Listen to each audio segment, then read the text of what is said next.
Otherwise, if we don't get too much of participation, I'll start asking questions from the audience to make sure that they stay awake. Today, we have a very interesting session on M-governance. We have had, today is not a very good day from that perspective because of the weather. Two of our panelists could not make it. They started, for this place, but because of the weather, could not make it to this place. But still, we have a very interesting panel here. We have Sanjay, we have Rajesh and Sachin, and they will of course introduce themselves. Let me first talk a little bit about NISG and where we see the role of M-governance.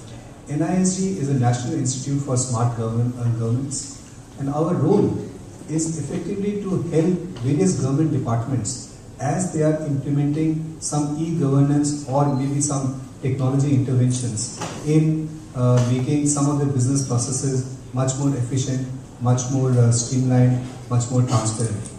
And I'll just talk a little bit about some of my experiences, some of the areas where we feel M-governance can take place.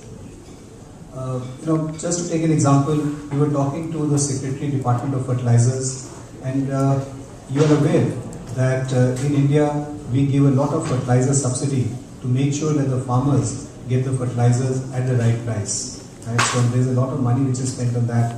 But the government gives subsidy to the manufacturers. So if the cost of manufacturing of some particular kind of fertilizer is say 100 rupees, they will say, okay, we'll subsidize it by 30 rupees and you please sell it at 70 rupees. Which works, theoretically it works fine, but the manufacturers take the subsidy, but after that, where the fertilizers go, it is not tracked properly. So the fertilizers move out from the factories to the district godowns, and after that, whether they get diverted, whether they reach the right people or not, is not clear.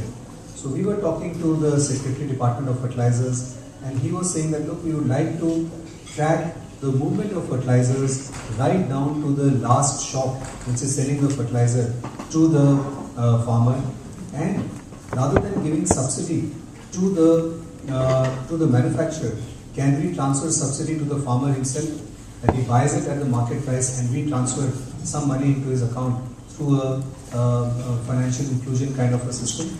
So that, there are people are thinking like that. Of course, that's going to be very, very transformational. It's not going to happen very easily. But even if we are to start tracking movement of fertilizer, and the phase 1 of the project which we are looking at is just to track movement of fertilizers up to the village fertilizer shop.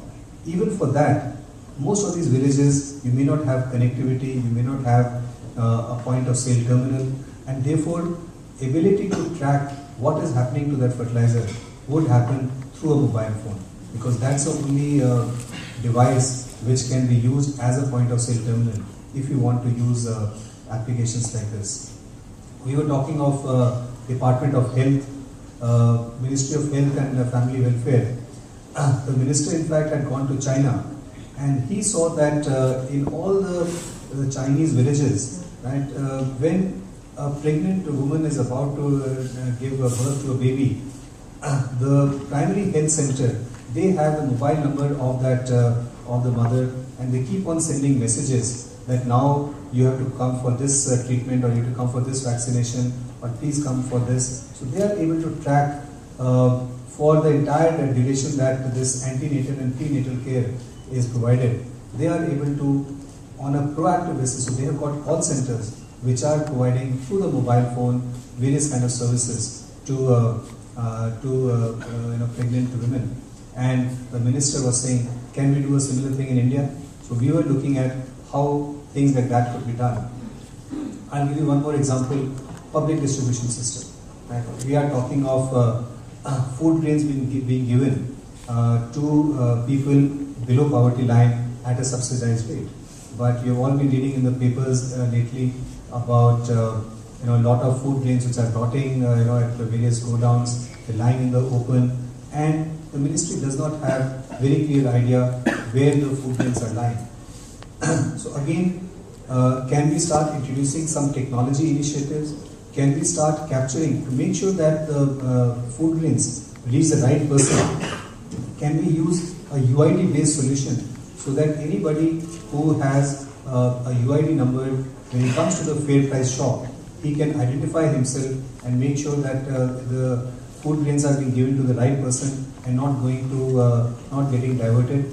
Can we track the movement of food grains all over the place so that we know where the food grains are rather than they just rotting all over the place? So I think there are a lot of areas where technology intervention is needed. And this is, of course, that's what we do in NISG, is talking about e-governance. But increasingly, as these requirements go to smaller towns and rural areas, the only device which can work effectively in those places is the mobile phone. Partly because of connectivity, partly because of power situation, and due to various other reasons, and the cost aspect also, we do find that there is a need to use a mobile phone as our last, as the device where you start capturing the transaction and make sure that the entire value chain across has the right kind of data to ensure that you're able to manage some of these projects very effectively.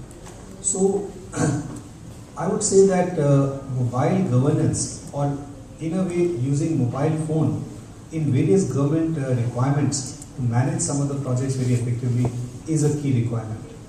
The government is very clearly looking at that. The need is being felt. Is the industry ready to come up with applications? Can we start putting together solutions like this? Of course we can, but the solution is not the problem. Right? Putting a technology solution together is the easiest aspect. Point is implementation. The point is, can we start ensuring that all these interventions are getting deployed at each and every village where it is needed?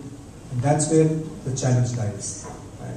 You will find that if you start working in the government sector, and I know a lot of you do not work in the government sector, but in the government sector, the need is there, money is there, the will is there, but challenges are also there. So it's not a very easy sector to work in. We have Sanjay Vijay Kumar, who's been trying to do a lot of work in governance area. We have Mr. Rajesh Kumar from BSNL. They are looking at a lot of activities because they can provide a lot of connectivity.